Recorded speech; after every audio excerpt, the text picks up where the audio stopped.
In the growth space, it's very specific, but it's like, hey, what are the channels? What are our efficiencies? What's our CACs? What are our LTVs? What's our LTV by CACs per channel, by device? Kind of learn this stuff very quickly. What ads are working? Let's do a whole inventory of what ads are working and not working. What have we tested? Then you put this in a list, prioritize your plan going forward. Well, like what is the biggest gaps and maybe the things you want to fix? What is working really well? How can we lean into that stuff? Then you kind of start making a plan 30, 60, 90. And how I like to do this personally is I use the ICE framework.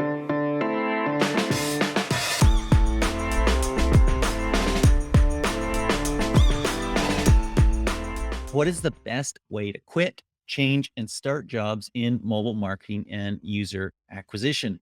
Welcome to Mobile Heroes Origin Stories, where we go one on one in depth with mobile marketing experts. And today, look, let's just be real. In tech, we change jobs like some people change underwear. Hopefully, not us. Hopefully, not you. Maybe not quite that fast, but pretty fast. Question is, how do you do it effectively? What are some tips for making a job change successful?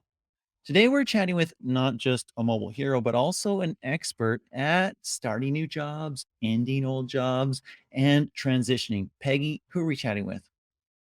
Well, we have Vishal Korlipara. He is a two-time mobile hero, John, which is a first on our show ever because he's coming back. Today, he heads up growth at Future. It's a health and wellness app that brings human connection to digital personal training. And before that, he was featured as a mobile hero in 2019, long before our show. But they had some great heroes. He's back, as I said. Back at that point, he was in a marketing role at Credit Karma. Then the company was acquired by Intuit. So he took a senior role there. Loved the challenge. A few months ago, he made his move to the fitness industry. So we've got someone who's gone, I guess you could say, from financial wellness to health and wellness. So welcome, Vishal. Great to have you. Thank you, Peggy. You are way, way too kind, but I'm happy to be here. We are happy to have you. Let's start here. Why can it be a good thing for people to change positions frequently? I think for me, the number one thing is personal growth. I think a lot of people try to bucket everything into career growth. For me, more than anything, it's continuously being challenged and trying to be the best version of myself.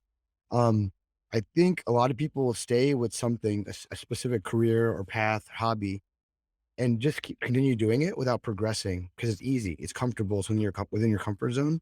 I think most personal growth comes when you're outside of your comfort zone, when you're learning, trying new things, pushing your personal limits. So yeah, Is there a downside to switching pretty frequently? I think there can be, depending on how you do it and the reasons why you do it.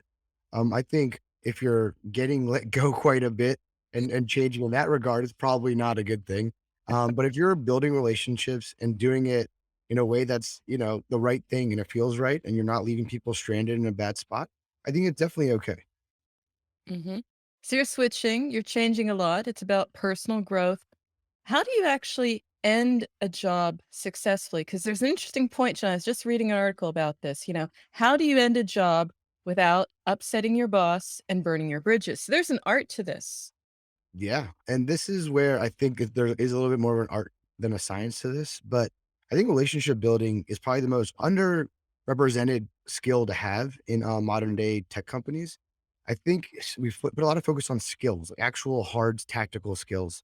When it comes to building relationships and, like, getting buy-in from your leaders, their leaders, people below you, it takes a certain amount of actual personableness and, like, learning and meeting people at a human level.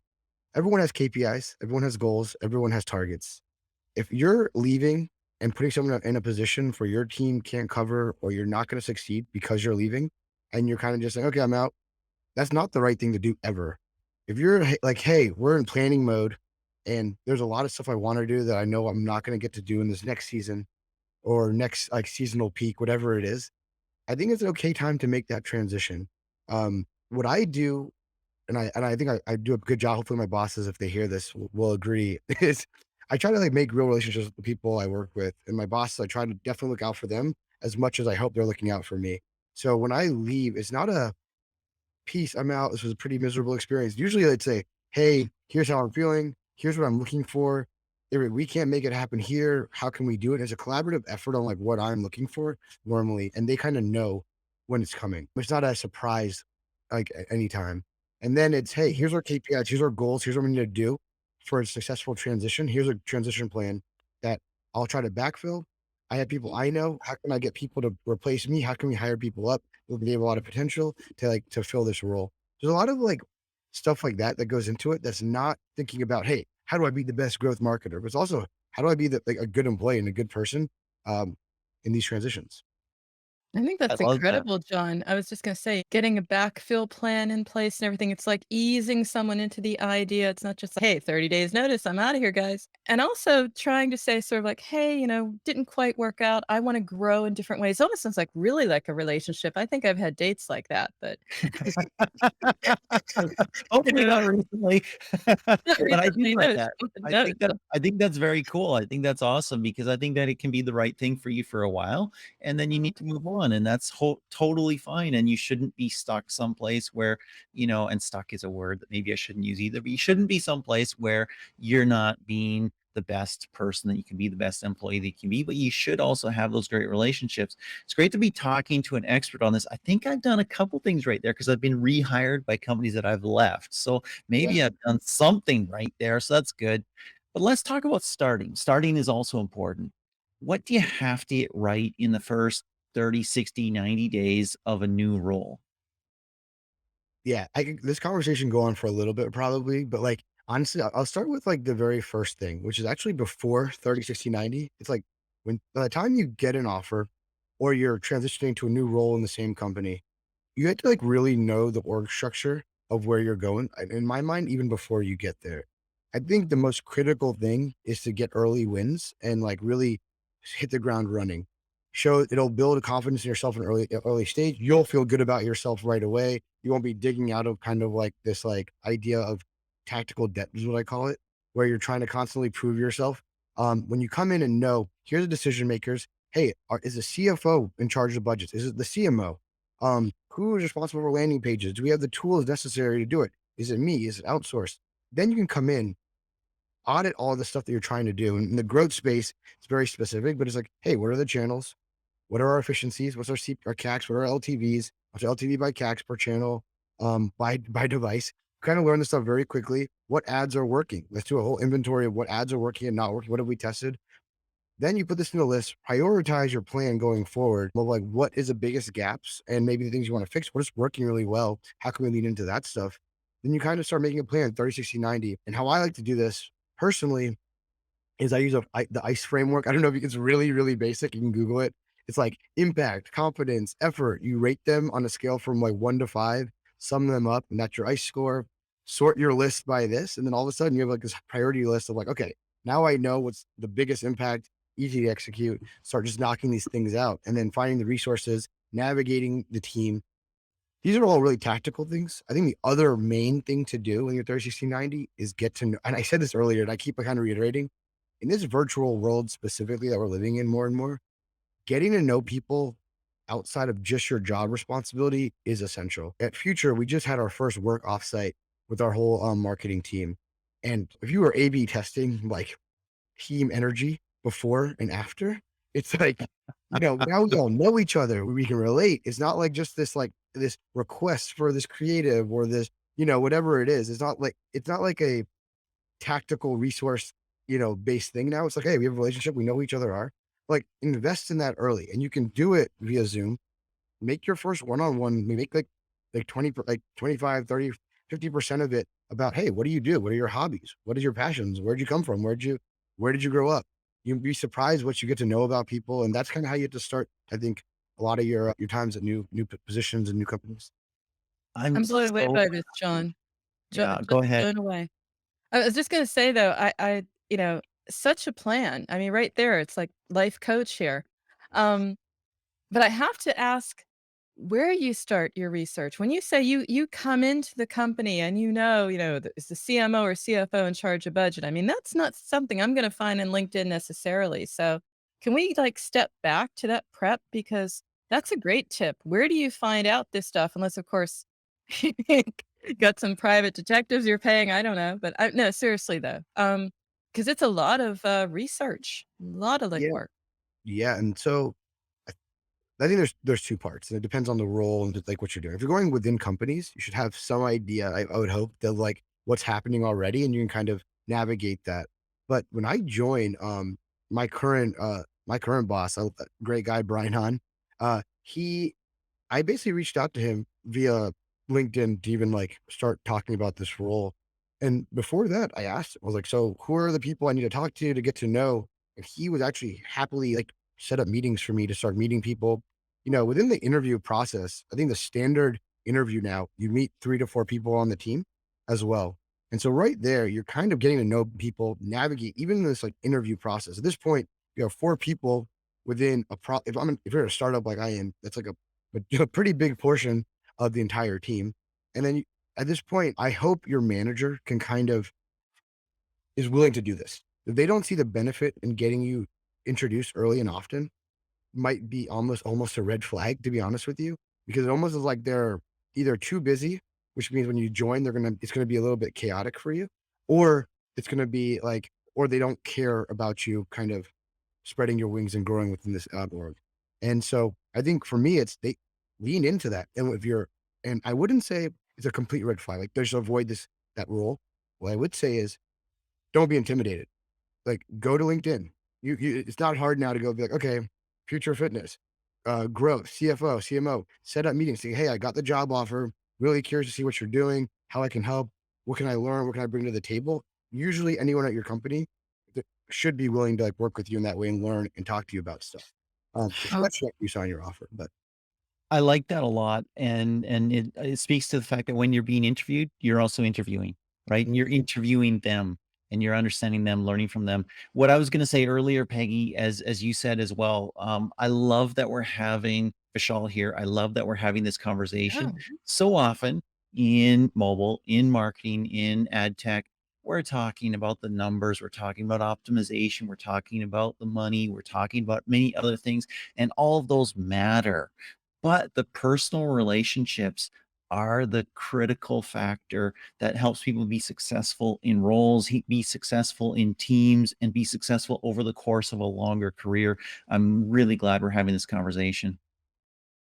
absolutely, and so tactical, I hate to say it, but there are mobile heroes we've had on the show, John. I haven't even gotten around to thanking them so much for the time they spent, and they're gone, right?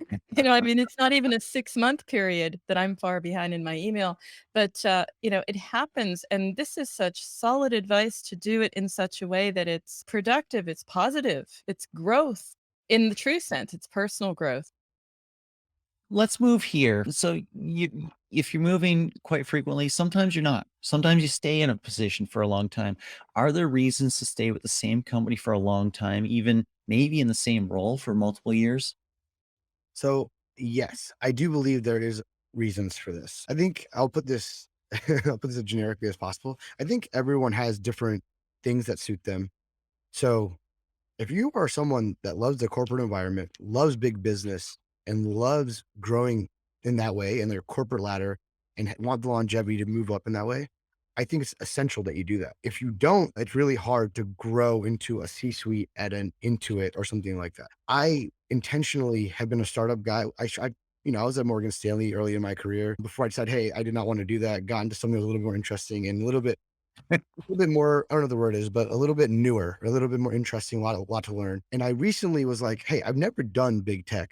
With this Credit Karma acquisition we went through with Intuit, I was like, it's a great opportunity to go try a big company, a little bit more of a senior level. Let's see what that's like. I've been pretty tactical on the ground, growing things, like actually building things for most of my career. And I was like, let's see what it's like. What I learned was it's a different skill set at these companies. And so longevity matters because for them, there's a element of persuasion and I want to see use the word politics because it's kind of negative, but it's like the more you know someone there, the more you're able to move resources around, which to me is how those businesses work. And so longevity matters because people will know you, you'll have confidence in you, et cetera. But if you go to a startup, I think the biggest difference, it's not really about how long you've known someone. It's about the numbers at the end of the day, and it's kind of survive or die, right? Like if you're at our company, it's like every quarter matters right now. Like it really, really matters. I was gonna get a little bit explicit there, but yeah, it matters. And so, and for us, like I love that about the startup life. I love that, hey, I go in, I can bring a certain tactical skill set, I can bring certain experience, bring this to the platter, and now all of a sudden we can apply this to a different product and see what we can do with it. And there's a lot for me to learn in a different industry. It's like not like it's cut and paste, right? And so yes, there's a room for it. I think a lot of people do it. I have people I know at Credit Karma that have been there for 10 plus years. And so I think there's room for it. And someone who's junior, I think this is the other element. I still haven't started my own company or gone to that level yet of being an early founder, which I think is something in my future I would love to try to do. I think you stick with it for sure at that point, right? But someone that's still learning and trying to grow and still like rounding out his skill sets, I think it's not like doesn't have to be that way essentially. Mhm. I was gonna ask you what's different about each, but you jumped right in there, and it's fascinating. It's like this longevity to get to sea level, and you can just feel a little bit of the grind there. So that's part of the answer, when you're just startup, it's fresh. Every quarter is new. Every quarter is a new chance to evolve. Looking at all of your roles that you've had, and they have been a number. I didn't know about the Morgan Stanley. What's your personal accomplishment or frustration you have experienced, and what's it taught you? Both at the startup maybe, as well as the C-level or more senior level. You haven't had C-level yet, Vishal, that's in your future. Hopefully. Senior level. Oh, hopefully. We'll start with the harsher one first, I guess. So well, I think the corporate, I for me, I really care about results, and I'm a very competitive person in that way, I think. And what I found was in the corporate environment, results are actually can be secondary sometimes to ego. And I hate Mm, to be that guy, but, like, it feels that way at times where it's like, "Hey, the more senior you are, the more your opinion matters, and results maybe don't matter as much." To the point where you might be working in the dark, you don't have attribution figured out, you don't have budgets sorted in a way that's consistent and normal. That to me is can be frustrating. In the startup world, I think everyone in the startup world can relate to this. It's the some people it's like a love-hate thing with the grind and the kind of, the hustle, right? It's like, "Hey, we it's exciting, it's new, it's fun when you get that round of funding, everyone's celebrating," but you're also, like, living stressfully, right? When a budget changes, you're like, "Hey, I've been building this whole marketing plan to this moment," and it's like, "Hey, we gotta turn this off for a little bit because maybe money's low, etcetera." That's like the worst feeling, right? It's all this work you're putting into something, then also you have to pivot. You have to be okay with pivoting. If you're not okay with it, startup world is not for you pretty much. And so those are my frustrations. The benefits are corporations, man, I'll tell you what, corporations, you live a good life. And I mean that positively. Like you are working your hours, you're gonna get paid above average, most likely at most corporations, and you're going to have job security, just to be honest. I think those are good things. And I think a lot of people seek that, and that's okay. The good things with startups to me is the momentum and like that like kind of visceral feeling of momentum and growth where you're excited. You wake up, you're like, okay, what's going on? What's new today? What's happening? Like everyone has that same kind of collaborative feeling as well. And so that's cool to me. Like, and I actually love that. I can see both those things. I think there's also a personality piece to it. I mean, if you're the person who likes to do one thing and focus on it, then there's slots in big companies for that. If you're a person who likes to do multiple things and I get bored by this, so I turn to that, and then I get bored by that and I turn to this. Well, guess what? In a startup, you're going to wear three or four hats and you're going to have to do three or four things and maybe even more than that. Let's turn here a little bit and talk about that point of transition. When do you know that it's time to go, and how do you know actually I need to stay? How's that thought process go? I think it all comes back to personal challenges. And I think that's what it comes down to. So I'll use Credit Karma as a perfect example. Um, I had a lot left to learn within Credit Karma, but the role I was in specifically was kind of getting emerging verticals off of the ground. Me and Peggy actually talked about this. So there was some cool things around org structure, like how do we do a growth pod? There's brand and growth marketers working together. That was a really cool project. But it kind of came to a point where the decision was should I just pick a team and go a little bit more senior and stick to this team and kind of do what I was doing, but just go a little bit more in depth in it a little bit and kind of commit to one specific vertical. And it was out of this role of kind of doing a little bit of everything. And at that point, I realized that, okay, I could do this here. I've done it. I have great connections. I love everyone I worked with there. But like, I could also try going senior somewhere else at a bigger company and also try to apply my knowledge at a different level and see what happens there. And to me, it was like, I'm going to be learning a lot more about myself and about a different position in my industry by doing so. And that's kind of the decision I made. So it was like really about personal growth. Like, where am I going to be maximizing my my learnings? Um, Mhm. that's such a growth marketer thing to say, but it's very true. Um, I think, and when to stay, I think you know when to stay. You don't even think about it, right? It's like, hey, I'm happy, I'm content. It's exactly where I'm at. Like right now, it's like your day, you wake up fresh, energized, you challenge, you're learning, and that's it. I don't have like a qualification method for that, but I think like you should know when you feel good, you're in rhythm and stuff. That's where I'm at. And it didn't just move on, it was just about personal growth. I mean, you literally moved, you left the Bay Area, right? Yeah. Well, so my story and like just like Mm, this is the interesting thing. So I was like, okay. I was in Atlanta. In Atlanta, I was like grinding startups from like the beginning. I even like started my own digital marketing agency at one point. A lot of failures. Not gonna lie to you guys. Failed like 3 startups. None of them actually turned into anything significant. So during the third one, I applied to my alma mater's MBA program, got into that, and I sat down and I was just like, do I want to be in Atlanta with an MBA, kind of grinding startups here? Like, like, is this work like putting myself in the best position?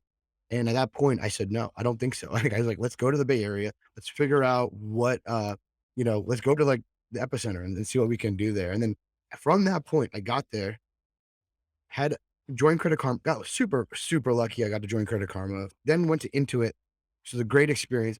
Intuit was in person in Mountain View.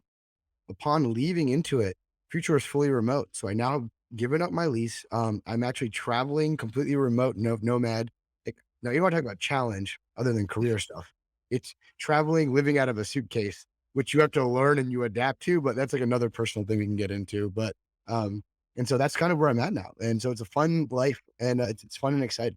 So It Wow, reminds me of know the, Steve Jobs quote where he would say to himself, he'd look in the mirror every morning and he would say, "If today was the last day of my life, would I want to do what I'm about to do today? And if the answer is no for too many days in a row, I know I need to change something."